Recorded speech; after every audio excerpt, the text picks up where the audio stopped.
Hello अस्सलाम नाज़रीन, आज आप देख सकते हैं बारिश हो रही है, तो इसका मतलब ये हुआ कि एक बहुत अच्छा मौका है हम अपनी घास में थोड़ी सी खाद डालें ताकि ये घास जो है सही तरह की हरे रंग की निकले।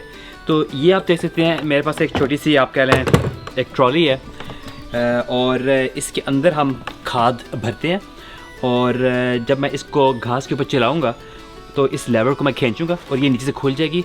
तो इससे ये होगा कि इसमें से इवनली जो खाद है वो निकलेगी, इधर नीचे से इवनली निकलेगी और सही तरह घास पर ये डिस्ट्रीब्यूट होगी। तो हमने ये अपने लोकल जो आप कह रहे हैं जो प्लांट शॉप है वहाँ से ये वाली ख़रीदी है। ये यहाँ पे स्टैंडर्ड घास की खाद है, ख़ास तौर पे जो लॉन है उसके लिए। तो इसको खोल के मैं अब इसमें भरूँगा।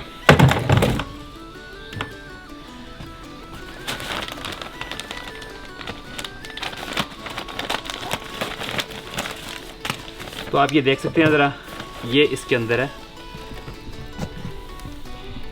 ये खाद है और पता नहीं इसमें क्या क्या है, लेकिन बहरहाल घास के लिए और लॉन के लिए ये अच्छी है। तो इसमें तो बहुत ज़्यादा है, थोड़ी सी मैं भरूँगा और देखते हैं कितनी ये फैलाई जाती है और उसके बाद फिर दोबारा भरनी पड़ेगी।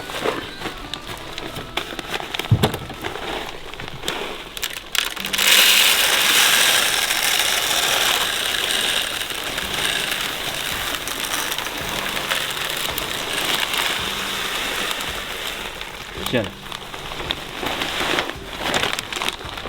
इतनी डाल दिया मैंने और इससे मैं कहूँगा कोई फ़िश की स्मेल आ रही है। क्या ख्याल है? फ़िश जैसी है ना, कुछ है, कुछ अजीब सी स्मेल है, लेकिन इसमें न्यूट्रिशन ज़रूर होगी। तो इसको हम इधर लेके चलते हैं। एक मैं कोने से शुरू करूँगा, बिल्कुल इधर कोने में। रेडी? इधर आप आ जाएं।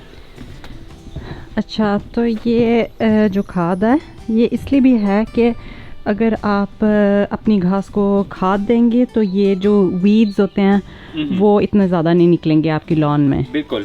तो ये जो इरम ने कहा बहुत इंपॉर्टेंट पॉइंट है, क्योंकि अगर आप इधर करीब आएँ तो आप ये देख सकते हैं कि ये जो है ना, ये तो घास है, ठीक है, लेकिन बीच में ये ज़रा और किस्म के प्लांट्स हैं और ये इनकी वजह से ना जो ये घास की जो न्यूट्रिशन है वो खा लेते हैं और इस तरह जो घास है ना और जो लॉन है फिर खूबसूरत नहीं बनती। तो इसके दो फ़ायदे हैं, एक तो घास को न्यूट्रिशन मिलेगी और दूसरा ये कि ये जो वीड्स हैं ये भी ख़त्म हो जाएंगी और फिर जो है लॉन सही तरह की ग्रीन रंग की खूबसूरत बनेगी। हम शुरू करते हैं।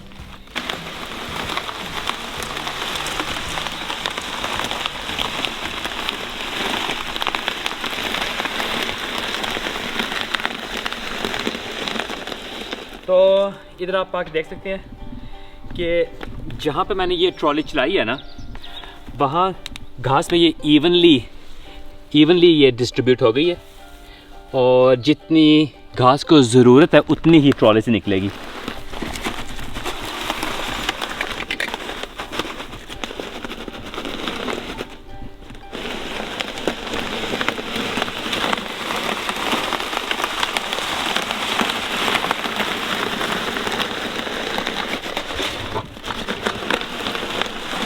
और ये वाला जो आप देखते हैं ख़ास तौर पे ये जो पैच है, यहाँ पर अगर आप वहाँ देखें वहाँ घास हरे रंग की है, लेकिन ये जो पैच है ना आप देख सकते हैं सही तरह की घास नहीं है। इसकी दो वजूहत हैं, एक तो यहाँ पे थोड़ी बहुत वीड्स हैं, लेकिन दूसरी वजह ये है कि जब भी बच्चे घर से निकलते हैं और स्कूल जाते हैं ना तो यहाँ से चल कर जाते हैं, इसलिए यहाँ से घिस जाती है। तो दूसरी वजह तो ये भी है कि विंटर में जब इधर स्नो पड़ी होती है तो हम इस पाथवे को यूज़ करते हैं, तो जो आइस होती है वो नीचे दबती जाती है। तो यहाँ पे बिल्कुल यहाँ पे ज़्यादा दबाव बन जाता है जी। और यहाँ पे मेरा जो इसकी जो मिट्टी है ना वो भी ज़्यादा कॉम्पैक्ट हो गई है, सख्त हो गई है, तो यहाँ पर ज़्यादा मेहनत करनी पड़ेगी। लेकिन अमूमन जूं बाहर आती है और समर आती है ना तो ये ठीक हो जाती है। जब हम इसके ऊपर थोड़ी सी मेहनत करते हैं ना तो ये भी बिल्कुल हरे रंग की हो जाती है।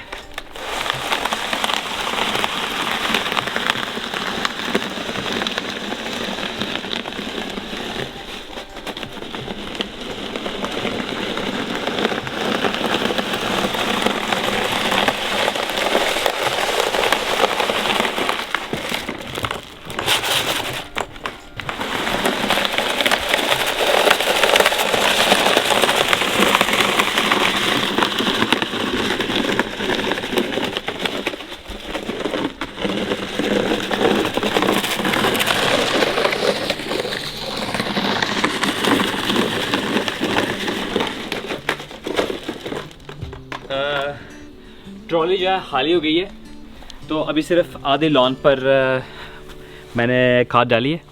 तो अब जो बाकी का लिफाफा है ना, मेरा ख्याल है वो बाकी के लॉन में लग जाएगा। तो इरम, आपने जो बैग खरीदा ना, बिल्कुल ठीक साइज़ का है।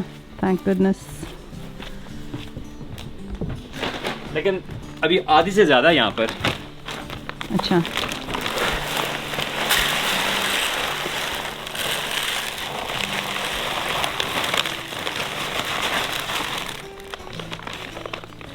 और दूसरी इम्पोर्टेंट बात ये है कि जिस दिन आप खाद डालें उस दिन बारिश होनी चाहिए अच्छी खासी, और धूप नहीं होनी चाहिए, क्योंकि अगर आप इसको धूप में रहने देंगे ना तो ये घास को जला देगी। ये इसमें मेरा शायद एसिड होता है या कुछ ऐसी चीज़ होती है जिसकी वजह से अगर उसे पानी में डिज़ोल्व ना करें ना बारिश से, तो वो घास को जला देती है और घास वहाँ से एक्चुअली मर जाती है। लेकिन हमने अपनी वेदर फोरकास्ट चेक की है, और कल इरम कल पूरा दिन मेरा बारिश होगी ना, सारा दिन बारिश होगी बिल्कुल, और बल्कि हो सकता है परसों भी जी। तो इसका मतलब है 2 दिन ठीक ठाक यहाँ पर बारिश होगी, और ये जो खाद है सही तरह मिट्टी में जाएगी और घास को न्यूट्रिशन मिलेगी।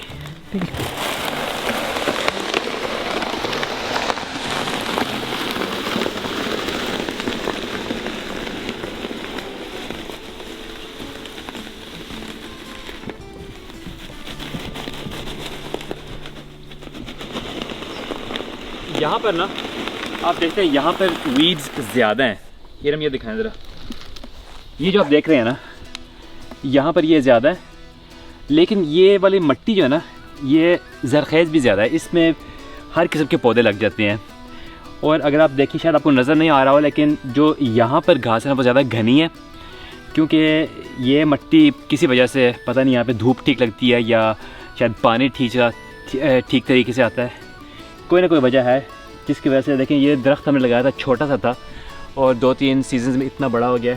ये फूल वाली झाड़ियाँ भी थीं जो छोटी सी थी जब हमने लगाई थी, और एकदम ये इतनी बढ़ गई हैं। तो यहाँ पे जो मिट्टी है ना वो अच्छी किस्म की है, लेकिन इन वीड्स को ख़त्म करना होगा और वो इससे होगी।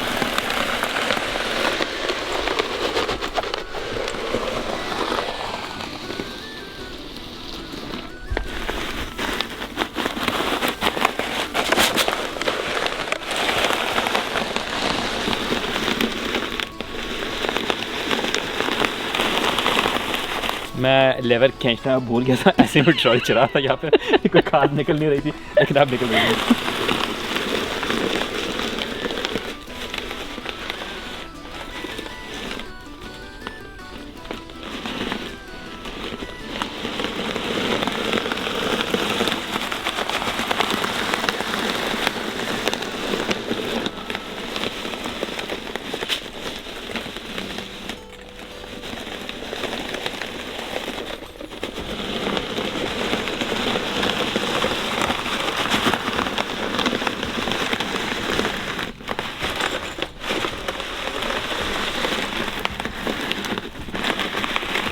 एक और बात है,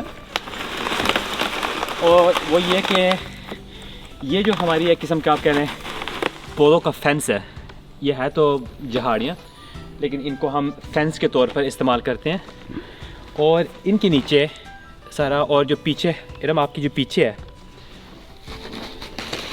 ये वाली जो दीवार आप कह लें, इन सब के नीचे वाटरिंग सिस्टम लगा हुआ है। पाइप्स हैं जो घर से आते हैं, वहाँ से आते हैं, और इधर नीचे मिट्टी के नीचे हैं। और ये आप देख सकते हैं यहाँ पे पाइप शायद नज़र भी आ रहा है, ये पाइप है। और ये इसे हम कहते हैं, इंग्लिश में पता नहीं क्या कहते हैं, लेकिन नॉर्वेजियन में स्वेटिंग पाइप कहते हैं, क्योंकि ये जो पाइप है इनमें बारीक बारीक सुराख होते हैं, और जब इनमें से पानी गुजरता है ना तो थोड़ा थोड़ा पानी लीक होता रहता है, ताकि इन पौधों को मुसलसल पानी मिलता रहे, ज़्यादा भी ना मिले और कम भी ना मिले, बस जो वाजिब मिकदार है वो मिलती रहती है इन स्वेटिंग पाइप्स की वजह से। तो ये इन सब पौधों के नीचे लगे हुए हैं। मैं आपसे एक क्वेश्चन पूछ सकती हूँ? हाँ जी। कि अगर आपने इतना ये ज़बरदस्त किस्म का पाइप सिस्टम लगाया हुआ है, तो आपकी ये जो फेंस की इतनी बुरी हालत क्यों है? हाँ, ये आप देख लें, जैसे कि इसकी दो वजूहत हैं। आप देख सकते हैं कि ये वाली जो है ना, इसकी जो टहनी है वो तकरीबन ब्राउन सी और लगता मरने वाली है। इसकी दो वजह होता है। एक तो वजह ये है कि बच्चे जो है ना गर्मियों में यहाँ पे फुटबॉल खेलते हैं और जो बॉल को ज़ोर ज़ोर से किक करते हैं, बच्चे इसके ऊपर गिरते भी हैं, तो इसे थोड़ी बहुत चोटें लगती रहती हैं। ये एक वजह है। दूसरी वजह ये है कि इन सर्दियों में, शायद आपने वो ब्लॉग देखा हो, जब बर्फ़ें पड़ी थी ना, तो बहुत ही ज़्यादा भारी किस्म की ये बर्फ़ थी। उस बर्फ़ में पानी बहुत ज़्यादा था और ये इन जहाड़ियों के ऊपर वो काफ़ी देर तक पड़ी रही थी और इनको काफ़ी डैमेज भी होता है। हमने आपको दिखाया भी है, वो जो पीछे झाड़ियाँ हैं वो तो बर्फ़ की वजह से टूट गई थी। इतना यानी कि बर्फ़ का दबाव ऊपर था कि ये बीच में से बिल्कुल टूट गई है। इसको भी हमने हटाना है अभी, तो इस वजह से थोड़ा सा डैमेज हुआ है।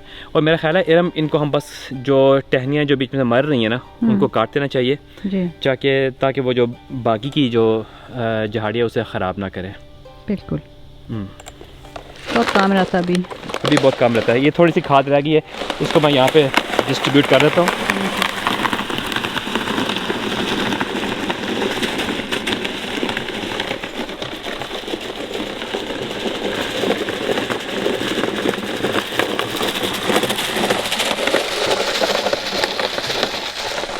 तो ये हो गया काम पूरा। और अब आप देखें इरम के अटायर को, देखें कितना ज़बरदस्त अटायर है। जूते सही प्रॉपर बारिश वाले जूते और गर्म जैकेट। अच्छा इरम, ये जैकेट तो सर्दियों वाली है, इतनी सर्दी नहीं है। ये मेरी नहीं है, यूसुफ की है। अच्छा, यूसुफ की जैकेट पहनी हुई है जी। तो सर्दी लग रही है? नहीं, क्योंकि मैंने तो काफ़ी गर्म जैकेट पहनी है। अच्छा इरम साहब बताएं, आप यहाँ क्या करना चाह रही थी? आप बता रही थी कि ये जो दरख्त के नीचे है ना, ज़रा आगे होकर बताएं ज़रा कि आप क्या करना चाहती हैं यहाँ पर। करना तो ये बस ये जो गार्डनिंग का जो होता है ना, हर वक्त आपको दोबारा वही काम करने पड़ते हैं। तो अब ये जो सारी घास जो है ना अंदर तक दरख्त के आगे हुई थी, तो इस तरह सारी जो न्यूट्रिशंस होती हैं ना वो दरख्त को नहीं मिलती हैं, वो घास को मिल जाती हैं। इसलिए अब दोबारा इधर से मैंने थोड़ी सी इधर घास हटाई है और ये जो बाकी भी इधर पीछे जो बहुत ज़्यादा वीड्स वगैरह हैं वो सारा कुछ मैं हटाऊंगी। इनकी जो बॉर्डर्स जो है ना दोबारा फिर ज़रा क्लियर करूँगी। और फिर सोच रहे हैं कि हो सकता है वो झाड़ी हटा के तो उधर कोई हम जैसे होता ना हर्ब्स और खाने वाली जो प्लांट्स होते हैं उनका कोई वो ग्रीन हाउस टाइप कोई चीज़ तो लगाएं। काफ़ी देर से हम बात तो कर रहे हैं लेकिन अभी तक कुछ किया नहीं। अपनी सब्जियां वहाँ पे लगाया करेंगे। यहाँ पे यहाँ पर जो है ना वो वाइल्ड स्ट्रॉबेरीज तो आते हैं और बच्चे खुश होकर खाते हैं जी। और भी किस्म के यहाँ पे बेरीज आते हैं। लेकिन हमारा दिल है कि शायद कुछ टमाटर लग जाएं, क्यूकम्बर्स लग सकते हैं। ज़ाहिर अब नॉर्वे में इतनी गर्मी तो होती नहीं है तो हर किस्म की यहाँ पे सब्जी आप नहीं लगा सकते, लेकिन ग्रीन हाउस की वजह से शायद और कुछ लग जाए जी। अगर इस साल आप देखते हैं किस तरह की गर्मियाँ होती हैं, ज़्यादा बारिश होगी या धूप होगी। अभी तक तो काफ़ी ठंडा स्प्रिंग रहा है, कोई इतनी अभी तक तो गर्मी नहीं आई। अच्छा इरम ज़रा इधर नीचे बैठे, ये देखें ज़रा ये जो दरख्त है जी, और आप ये देखते हैं ये जो मट्टी है, मट्टी तो ठीक है लेकिन ये बीच में ये कुछ कैनवस सा लगा हुआ है, ये क्या है? ये फाइबर कैनवस है कोई जो हमने लगाया था इसके इर्द गिर्द जब प्लांट किया था दरख्त को कि इधर ज़्यादा वीड्स वगैरह ना आए। तो इसको साफ़ करके ना अब सारा फिर ऊपर हम बार्क होती है वो रखेंगे ताकि जो बार्क जो है वो उसमें इतने ज़्यादा वीड्स जल्दी से नहीं लगते। लेकिन ज़ाहिर बात है जो गार्डनिंग होती है उसमें यही होता है कि आपने एक दफ़ा काम कर लिया तो इसका ये नहीं मतलब कि आपको दोबारा करने की ज़रूरत नहीं है। मेंटेनेंस काफ़ी करनी पड़ती है हर साल आपको वीड्स वगैरह। अगर इस टाइम पे स्प्रिंग टाइम में बंदा करे ना तो ज़्यादा आसान होता है क्योंकि अभी इतने ज़्यादा पत्ते और बहुत ज़्यादा जो है ज़रखेज़ी नहीं होती, तो आपको क्लियरली नज़र आता है कि आप कौन सी चीज़ें रखना चाहते हैं और क्या नहीं रखना चाहते हैं। बिल्कुल। और यहाँ पे बाग डालने का एक और ये फ़ायदा होता है कि ज़रा खूबसूरत हो जाता है। बिल्कुल। क्योंकि अब तो सिर्फ यहाँ पर मट्टी नज़र आ रही है और जड़ें नज़र आ रही है तो उससे ज़रा ढक भी जाता है जी। तो हिफाजत भी होती है और खूबसूरत भी लगता है जी। हाँ बिल्कुल। तो ठीक है। और इरम इस वक्त आप देखें उधर खामोशी है बिल्कुल जी। लोग मेरे ख्याल छुट्टियों पर गए हुए हैं, है ना? जी, क्योंकि इस दफ़ा लगातार 4-5 छुट्टियाँ आई हैं। 4-5 छुट्टियाँ आई हैं और इनका नॉर्वे का जो है नेशनल डे वो भी परसों है। उस दिन भी छुट्टी है, इसलिए कि लोग जो हैं अपने कॉटेजेस चले गए हुए हैं। तो थोड़ी सी खामोशी है इधर। बिल्कुल खामोशी है, बल्कि सिर्फ चिड़ियों की आवाज़ आ रही है। तो ठीक है नाज़रीन, ये था एक छोटा सा व्लॉग हमारे गार्डन से, और हम और काम करते हैं थोड़ा सा, और अगले जो आने वाले हफ्ते हैं और महीने आप देखेंगे तो उम्मीद है कि और भी ज़्यादा यहाँ पे खूबसूरत हो जाएगा। अभी तक हमने फूल नहीं लगाए, मौसम सही नहीं हो रहा, लेकिन मेरा ख्याल है शायद कल या परसों हम जाएंगे, कुछ फूल भी लगाएंगे, क्योंकि ये भी यहाँ पर बहुत ज़रूरी है कि जब इनका नेशनल डे आता है ना 17 मई, इनका एक आप कह रहे हैं कॉन्स्टिट्यूशन डे था। 1814 में नॉर्वे की कॉन्स्टिट्यूशन लिखी गई थी 17 मई को। तो यहाँ पर ये उसमें बहुत प्राइड लेते हैं, ज़ाहिर है उनका कौमी दिन है, लेकिन ये बहुत ज़रूरी है कि आप अपने गार्डन्स 17 मई से पहले तैयार करके रखें। बल्कि पूरे नेशन में जो सारी रोड्स हैं उनकी सफाई होती है, लोग अपने गार्डन्स करते हैं सारे, जो मतलब ये एक किस्म की स्टार्ट होता है समर का। तो लेकिन इस दिन को जो ना रिस्पेक्ट पे करने का तरीका ये है कि लोग जो ना फूल लगाते हैं ज़रा अपने गार्डन्स को और सफाई करते हैं बस बाहर की। बिल्कुल, तो इसलिए हम भी लगे हुए हैं, क्योंकि 17 मई से पहले तैयार करना है। तो हम कल फूल भी लगाएंगे और उम्मीद है कि नेशनल डे में हमारा गार्डन भी ज़रा अच्छा लगेगा। उस दिन बारिश है तो लोग देखेंगे तो नहीं, लेकिन फिर भी हम तैयार तो करेंगे। ओके नाज़रीन, thank you so much for watching. हम मिलते हैं किसी और दिन। मेरी तरफ से और एरम की तरफ से अपना ख्याल रखें और खुदा हाफिज़।